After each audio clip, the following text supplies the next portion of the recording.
우리 삶을 움직이는 뉴스, 중심 잡힌 시선으로 전하겠습니다.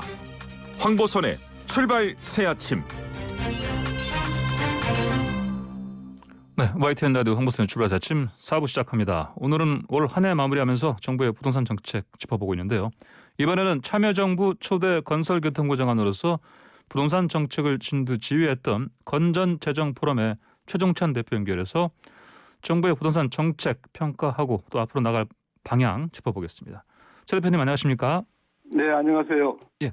자, 먼저 현 정권 25번의 정책을 내놨는데 부동산 시장 혼란은 계속 커지고 있다는 비판이 나오고 있습니다. 대표님께서는 현 정부의 부동산 정책 어떻게 전반적으로 평가하십니까? 네, 정부가 애를 많이 쓰고 있는 것 같은데 예. 다들 아시는 것처럼 그 결과는 별로 좋은 것 같지는 않습니다. 네. 제가 볼 때는 그 근본적인 그 원인이 이 수요 공급이라든가 이 시장 원리를 무시하고 네. 이 정부 규제 일변도로 또 수요 억제 일변도로 한 결과가 네. 결국 그 아파트라든가 무슨 모든 집값도 올리고 또 지역적으로도 수도권뿐만 아니라 이게 점점 지방까지도 가격이 다 상승을 하고 말이죠. 네. 또 그 전월세 가격마저도 지금 올라가지고 결국 정부의 그 노력에도 불구하고 예. 결과는 아주 상당히 어떻게 보면 좀 참담한 결과가 나지 않았나 이렇게 생각을 합니다. 예, 그러니까 25번이나 정책을 냈음에도 불구하고 참담한 결과가 나온 이유는 근본적으로 시작부터 잘못됐다. 이렇게 전반적으로 보시는 거군요. 접근 방법이 이게 네네. 좀 잘못됐다 이렇게 생각을 하고 있습니다. 예, 최 대표님께서는 그 참여정부 초대 건설교통부 장관 맡으셨을 당시에 그 서울 집값 안정을 위해서 이런저런 굵직한 정책 발표했었는데 당시 그 대책 핵심이 뭐였습니까? 네, 그 당시 상황은 1997년부터 IMF 이후에 예. 한 몇 년 동안에 IMF 겪는 동안에 거의 이 건설회사들이 이렇게 집을 많이 짓지를 못했거든요. 예. 공급이 부족하고 그러던 이후에 IMF가 회복이 되니까 네. 수요는 이제 급격히 늘어나는데 주택 공급이라는 건 금방 못 쫓아가지 않습니까? 예. 그래서 그 당시에 모든 그 가격 안정이라는 것은 수요와 공급을 적절히 다 조절을 해야 되는데 그 당시 제가 회고해 보면은 공급 증대 쪽에 좀 역점을 두지 않았나 생각을 합니다. 네. 대표적인 것이 파주, 김포, 신도시를 그때 지정을 했고요. 예. 그리고 정부가 주택을 좀 많이 지어야 되겠다 해가지고 150만 호 임대주택을 10년간 짓겠다고 발표를 했습니다. 예.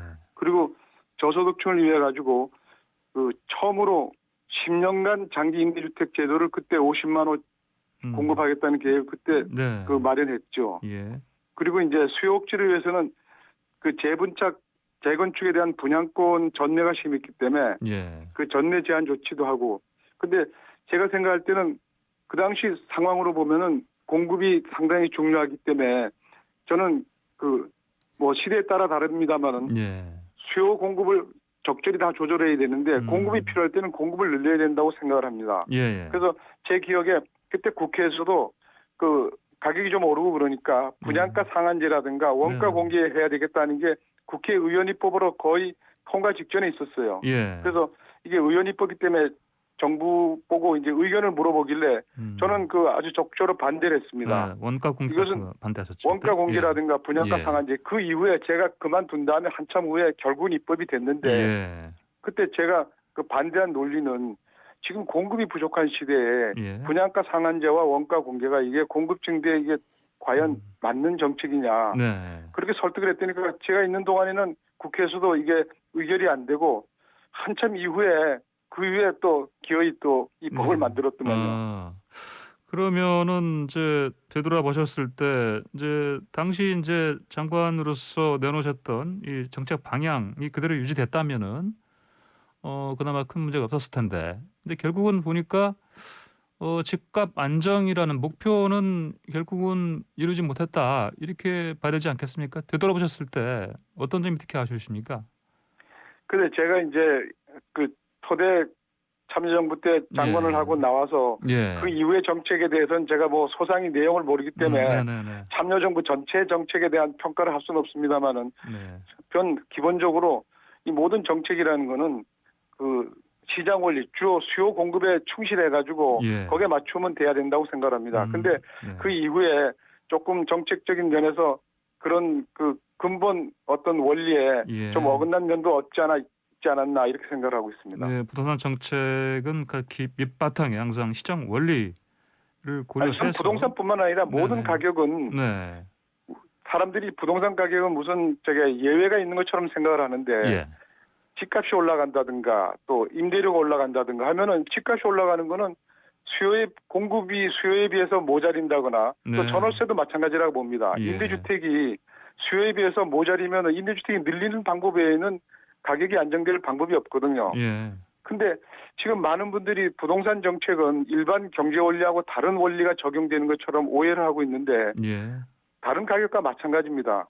뭐든지 모자리면은 공급을 늘리거나 수요가 줄거나 둘 중에 하나가 일어나야 되는데 그래서 모든 정책은 그 방향에 맞춰서 나가야 되지 그걸 역행하면은 그 효과도 네, 네. 거꾸로 나는 거죠. 예. 자, 그러면 아까 말씀하신 것처럼 장관 재직 시절에도 어떤 공급 부분 특히 방점을 두는 정책을 펴셨는데 요즘 현 정부는요 그 여러 번 이제 부동산 정책을 내놨는데 효과가 없으니까 결국은 이제 예. 공급 방향으로 지금 뭐 선회를 한 것 같습니다. 뭐 그래서 수도권에 37만 호 집중 공급하는 뭐 3기 신도시 건설 추진하고 있고요. 특히 이 부분 어떻게 생각하십니까? 근데 제가 볼 때는 예. 지금 공급을 늘리는 방향 자체는 뭐 맞는다고 네네. 생각을 하는데 네네. 이게 너무 저게 정부 주도로 공급하겠다는 생각을 너무 많이 하는 것 같습니다. 예. 이 공급이라는 것은 결국 정부만 공급하는 것이 아니라 민간이 공급하고 실제 우리나라 주택시장 다른 나라도 마찬가지지만 예. 주택시장도 이 공산주의나 사회주의가 아닌 이상 정부가 공급한다는 것은 예. 민간 부분이 할 수 없는 부분, 뭐 저소득층에 대한 임대주택이라든가 예. 이런 부분을 보완하는 데 의미가 있어야 되지. 네. 대한민국의 모든 주택을 민간 부분은 규제를 해놓고 예. 정부가 다 공급하겠다는 그 생각은 맞지 않은 것 같습니다. 근데 지금 보면은 예. 예를 들어 최근 주택 가격 상승이 촉발된 게 예. 그 강남이라든가 서울의 좋은 지역에 새 아파트에 대한 욕구 때문에 오르기 시작한 거 아닙니까? 예. 그러면 국민들이 새 아파트 또 좋은 주거 여건에 살고자 하는 욕망은 그게 잘못된 게 아닌데 예. 그러면은 거기에 대해서 공급을 늘리는 쪽으로 해야 되는데 그게 현실적으로 많은 전문가가 지적하는 것이 재개발 재건축 아닙니까? 예. 그거는 다 틀어막아 놓고 공급하고 또 사람들이 원하는 지역에 그런 공급 방식이 있는데 예. 그거는 막아놓고 어떻게 보면 거기보다 굉장히 먼 외곽 지역에다 신도시 만들고 또 네네. 그거는 언제 만들어질지도 시간도 상당히 걸리는데 예. 그런 식으로 굳이 접근하는 이유가 뭐냐. 그런 방면에서 이게 효과가 제대로 안 나는 거 아니냐 이렇게 생각합니다. 예. 이런 부분 보시면 혹시 뭐 일본 같은 경우 도쿄 주변에 어떤 뭐 공동화됐다 이런 뭐 부분에서 기시화 뭐 어떤 기시감 같은 거 뭐 그런 거 좀 느낀다 이런 사람도 있습니다. 어떻게 저는 생각하세요? 아까 말씀드린 것처럼 제가 있는 동안에 신도시 네네. 2개를 지정을 했습니다만은 네네. 그 당시는 지금 20년 전이나 마찬가지이기 때문에 예. 그때는 재개발 재건축을 할 수 있는 여건이 별로 없었거든요. 예. 그러니까 그때 공급을 늘리는 방법은 신도시를 늘릴 수 있는 방법밖에 없었는데 네네. 지금은 이제 최근에 들어와서는 예. 서울에 노후한 지역이 굉장히 많아가지고 또 실제 그 국민들의 욕구도 재개발 재건축에 대한 욕구도 많은데 예. 이럴 때는 재개발 재건축이 어떻게 보면 그 기존 자원을 그냥 활용하는 거거든요. 예. 낡은 집 헐고 새로 짓는 건데 근데 신도시는 이제 새로 이제 그 논밭을 헐고 새로 짓는데 네. 지금 저는 신도시를 지금 시점에서는 우리 인구 구조 상으로나 여러 가지를 볼 때 예. 신중을 기해야 된다고 봅니다. 아. 지금 말씀하신 것처럼 일본 같은 경우도 옛날에 주택이 모자랄 때는 신도시를 외곽에다 많이 만들었는데 지금 다 공동화됐습니다. 예. 인구가 줄기 시작하니까. 네.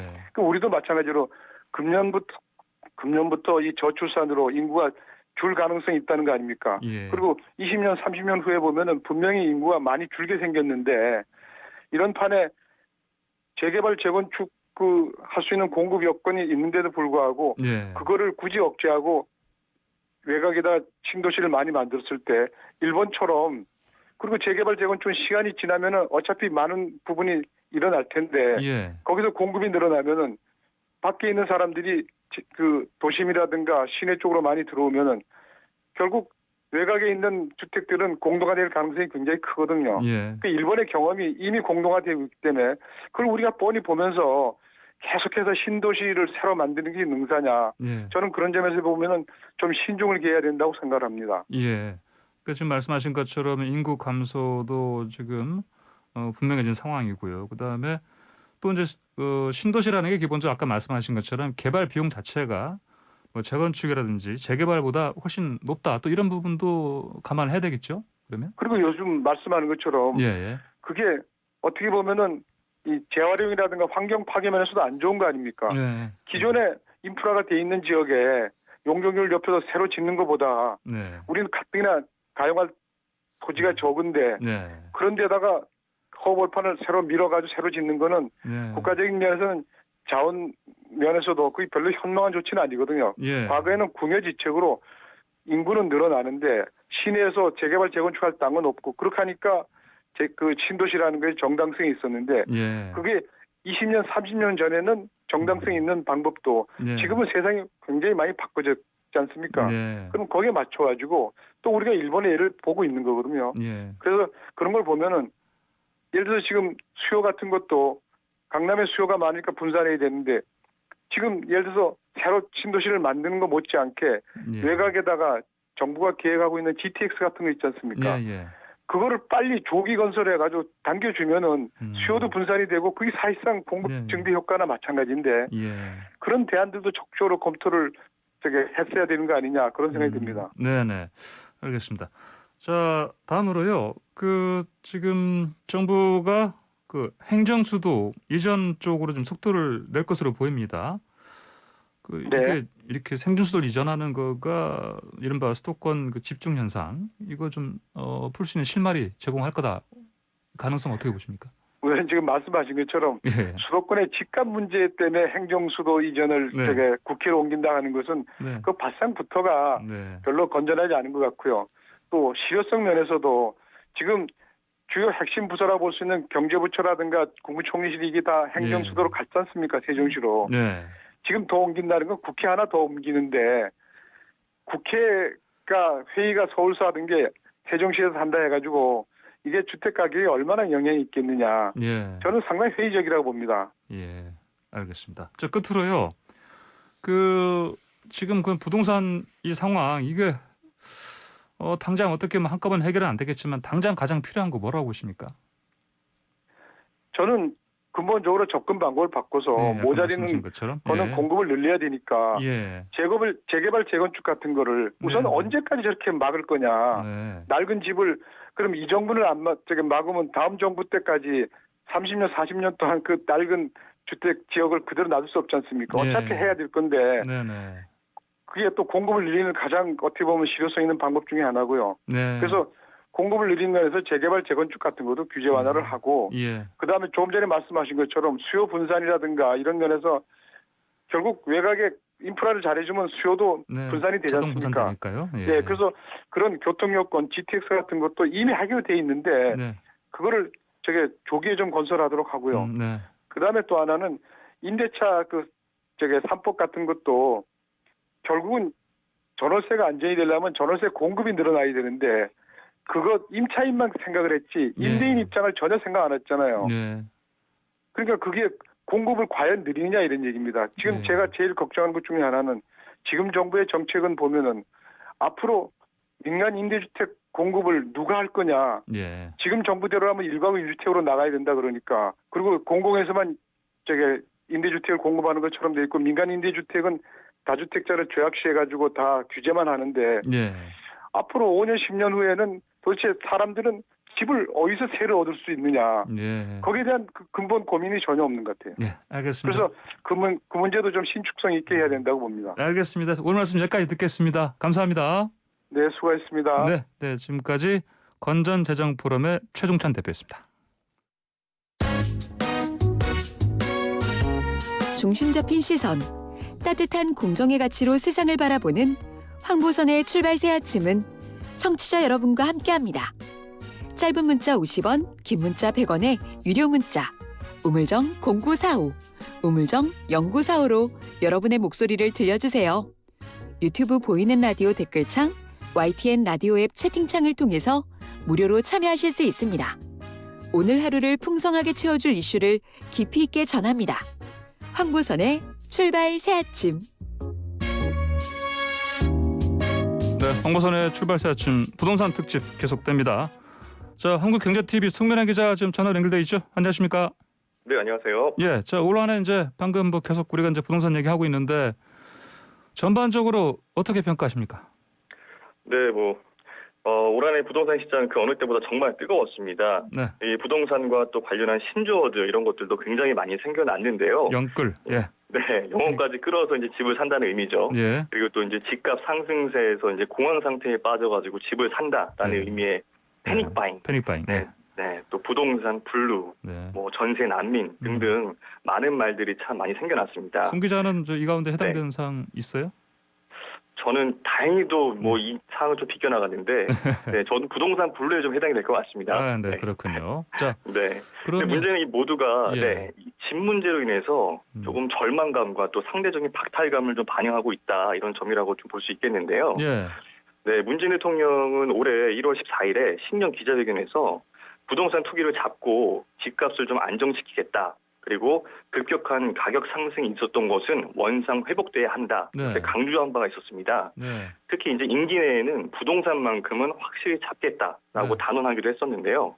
그러나 현실은 대통령의 발언과는 전혀 딴판으로 흘러갔습니다. 자, 문 대통령 취임했을 때 2017년 네. 5월보다 지금 무려 네네. 얼마나 뛰었죠?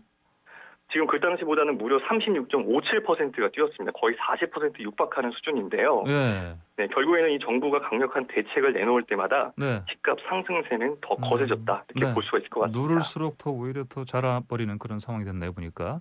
네, 맞습니다. 올해 집값 상승세 참 대단했지 않습니까? 14년 만에 최고 상승률이라고요? 네, 그렇습니다. 올해 전국 집값이 14년 만에 가장 많이 뛴 것으로 조사됐습니다. 예, 12월 전국의 주택 매매 가격이 8.35% 올랐습니다. 네, 이는 노무현 정부 시절인 2006년 11.6%가 오른 이후에 14년 만에 가장 높은 상승률이었습니다. 이 주택 유형별로는 아파트 값이 지난해 말 대비해서 10% 가까이 9.65%가 상승을 했고요.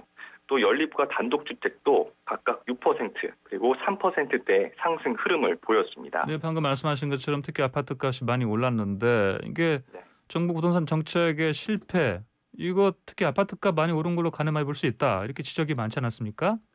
네, 그렇습니다.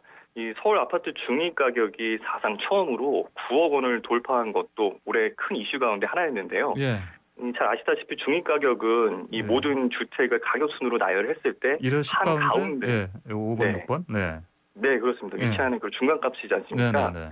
그런데 이제 올해 1월을 기준으로 서울 아파트 중위 가격이 9억 1,216만 원을 기록했습니다. 예, 네, 12월인 현재 서울 아파트 중위 가격은 9억 4,741만 원이거든요. 예. 무려 그 당시보다 이제 3,500여만 원이 더 올랐습니다. 이 9억 원은 정부의 그 각종 그 세금하고 예. 또 대출 규제 기준이 되기 때문에 이 서울 아파트의 절반 가량이 종합부동산세와 또 대출 규제를 받는 고가주택 범위에 들어온 것이나 마찬가지입니다. 예, 네, 현재 이 지역별 중위 가격은 강남 11개구가 11억 1,849만 원이고요. 또 강북 14개구가 8억 2천여만 원 수준입니다. 예, 저 뭐 말씀하신 것처럼 뭐 그 아파트 값이 많이 올랐고 또 전세값도 보니까 2011년 후에 9년 만에 가장 많이 상승한 걸로 나타나는데, 자 그러면 네. 네네. 이렇게 집값 상승하고 전세값 올라가는 상황인데 당연히 그러면 저 새 집 마련하겠다고 청약 가입하는 사람들도 많아졌다고요? 네, 그렇습니다. 이 전국 청약통장 가입자 수가 2,700만 명을 넘을 정도로 내 집 마련에 대한 그런 기대가 굉장히 컸던 것으로 분석이 되고 있습니다. 네. 이 우리나라 인구수가 약 5,200만 명이니까 이 절반 이상이 청약통장에 가입한 셈입니다. 예.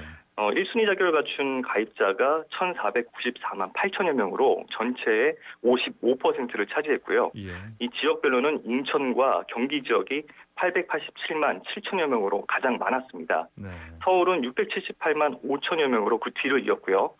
이 청약통장 가입자는 지난 4월에 2,600만 명을 넘어선 이후에 7개월여 만에 100만 명 이상 늘어났습니다. 이 비싼 집값을 마련할 수 없는 실수요자들이 좀 몰리면서 이 로또 청약이라고 불릴 만큼 광풍이 불었었는데요. 예. 하지만 이제 내년부터 신혼부부와 또 이제 생애 최초 특별 공급 요건이 좀 완화가 되면서 예. 올해 못지않은 그런 청약 경쟁이 또다시 예고가 되고 있습니다. 네. 이 월 평균 소득의 140%까지 그리고 맞벌이는 160%까지 이런 기준이 좀 완화가 되는데요. 이 자녀가 없는 신혼 맞벌이 부부의 경우에는 월 합산 소득이 710만 원을 넘지가 않으면 신청 자격이 주어지게 됩니다. 예, 정부가 부동산 정책을 25번 냈는데 불씨는 계속 커지고 있죠. 네, 그렇습니다. 예, 뭐 지금 보면은 문재인 정부가 이런 뭐 여러 가지 규제책을 내놨는데 불신만 키고 된 상황이고, 그래서 지금 김포 파주 지역 같은 경우 좀 어떤 식으로 좀 아파트 값이 좀 변했습니까? 네, 제가 좀 말씀을 드릴 게, 예. 이 문재인 정부가 이제 연말까지 이 부동산 규제를 굉장히 많이 쏟아냈습니다. 그렇죠. 뭐 예. 이달에는 뭐 지방 곳곳을 규제 지역으로 묶기도 했고요. 예. 근데 이제 정부는 이게 집값을 잡겠다면서 규제를 하면은 이제 풍선 효과가 나타나고, 예. 풍선 효과가 나타나면 또 두더지 잡기식으로 이제 대책을 또 예. 내놨는데, 네.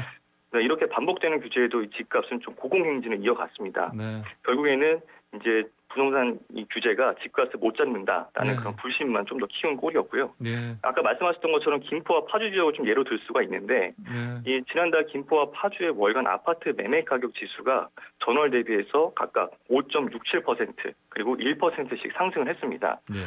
이 정부가 6.17 대책을 내놓으면서 수도권 다수 지역을 규제로 묶기 전까지만 해도 이 두 지역의 상승률은 그렇게 높지가 않았었습니다. 그런데 7월부터 이 두 지역의 그 집값이 상승 곡선을 좀 타기 시작했고요. 그리고 6.17 대책 당시에 그 김포와 파주를 제외한 그 경기도 대부분이 조정 대상 지역으로 묶이면서 이 두 지역이 부동산 시장의 그 풍선 효과로 좀 들썩이게 된 겁니다. 예, 자 이런 상황이 되니까 되는 상황인데, 그래서 뭐 결국 이제 교통부 장관이 물러났고요. 네네. 근데 또 고위공직자들이 보유한 부동산은 가격이 막 올랐지 않습니까? 그래서 이것도 좀 여론의 도마 위에 올랐지 않습니까? 네, 그렇습니다. 전현직 국무총리실 소속 고위공직자들이 소유한 그 아파트 가격이 네. 문재인 정부 출범 이후에 5억 원이 넘게 인상된 것으로 나타나면서 좀 도마 위에 오른 건데요. 예. 이 경실련은 전현직 국무총리실 소속 고위공직자들이 소유한 그 아파트 한 채당 가격이 문재인 정부 집권 기간만 평균 예. 7억 8천만 원에서 12억 9천만 원으로 5억 원 이상 올랐다라고 예. 밝혔습니다. 네. 이 경실련은 국무조정실과 또 국무총리실 내 1급 이상 전현직 공무원 35명을 대상으로 이번 실태를 조사를 진행했고요. 이 가운데 22명이 현직 공직자인 것으로 예. 드러났습니다. 자 그러면 공직자들도 네. 문제고, 근데 국회의원들은 어떻습니까? 이번에 21대?